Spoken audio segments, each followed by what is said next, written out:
Hi, this is Stacey Hyde, and we're back for another episode of Better Financial Health in 15 minutes or less.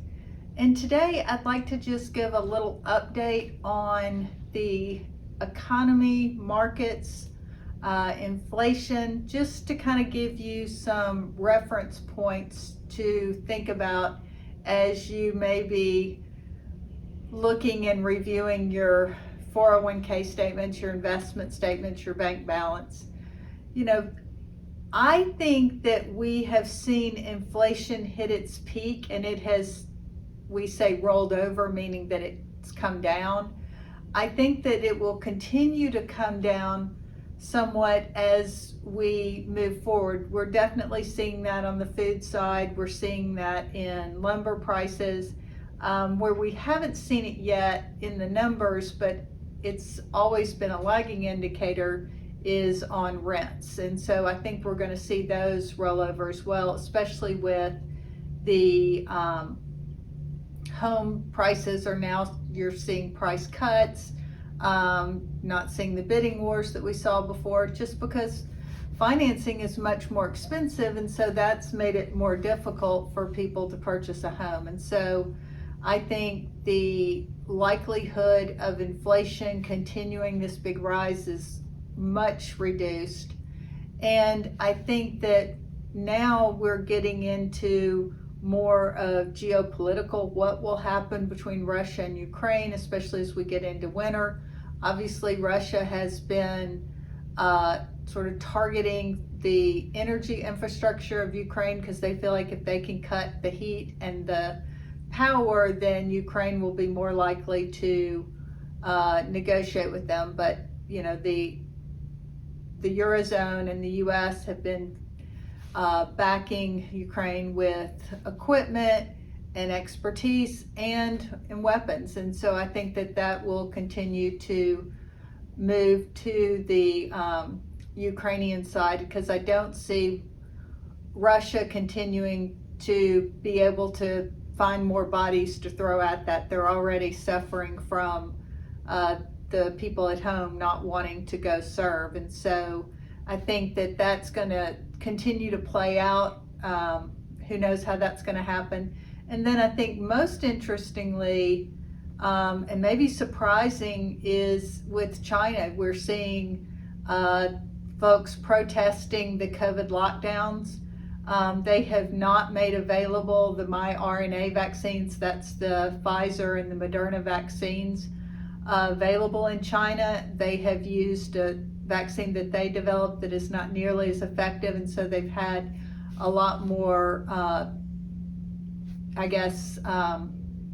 illnesses and deaths, and especially in their elderly population with COVID, and they've tried to lock down, which means that unlike America, where we've really opened up and, huge portions of the population have had COVID, so they have some natural immunity coupled with the vaccine immunity, means that its flu is being as kind of bad on everybody in the US this year as COVID is, maybe worse so. And PSA, get your flu shot.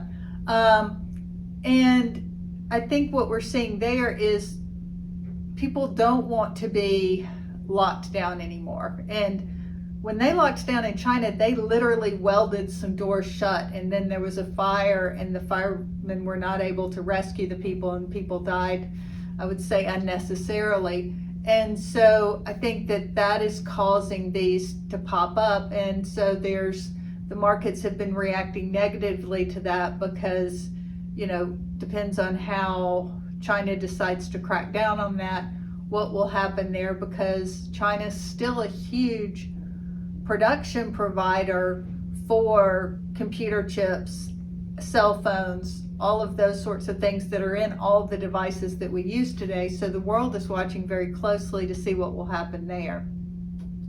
You always have North Korea and the wild card that they represent. So there's a lot of stuff geopolitically going on, but there's kind of always stuff geopolitically going on. And I think that we have to just take that with a grain of salt and say, it is the world that we live in now, just like COVID is the world we live in now. So it has changed things, some for the better. It's easier to do a Zoom call, and people are focused much more on spending time with their loved ones. But it has added complications. It's harder to hire people. It's supply chain issues continue to be an issue. What if the rail strike happens? That would be pretty terrible. And I think that the potential for a rail strike is sort of the thing that I would be most worried about, because so much in this country is shipped by rail. You obviously have ships, barges, whether they're coming from across the sea or going down the Mississippi. You have rail, and you have trucking, and then you obviously have air freight. But if you can't get rail, then you're really going to have some real log jams in the supply chain. I do think that the Biden administration is laser focused on this and encouraging Congress to pass some bills to prevent rail strike. And so I think that it's not likely to happen, but I think that is the wild card that could have a very negative impact on the U.S. economy. All that being said, I am cautiously optimistic about the U.S. economy, about the stock market in general. I think that we're likely to see it bounce around. I do think we've seen the lows that, kind of into September, we sort of saw it as worst as it is, and it's kind of gone up from there. I don't think it's going to be just a straight moonshot north. I wish it was, but I do think that it's going to improve, and I think we will end 2023 much better than anybody predicted, because what happens is it's called recency bias. We tend to project the recent past forward. When things are going up, we just assume that they're going to continue to go up forever. When things are down, we just assume they're going to continue to be bad forever. Neither's true. Markets do this, but if you take a step back and look over time, they tend to very much go in an upward momentum. So that is just a reminder to not panic.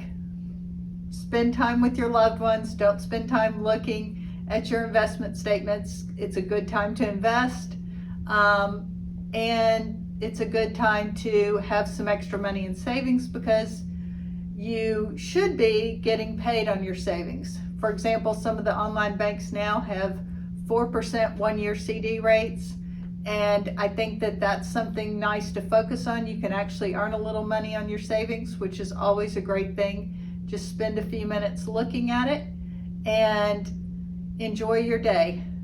Thanks for tuning in. This has been another episode of Better Financial Health in 15 minutes or less.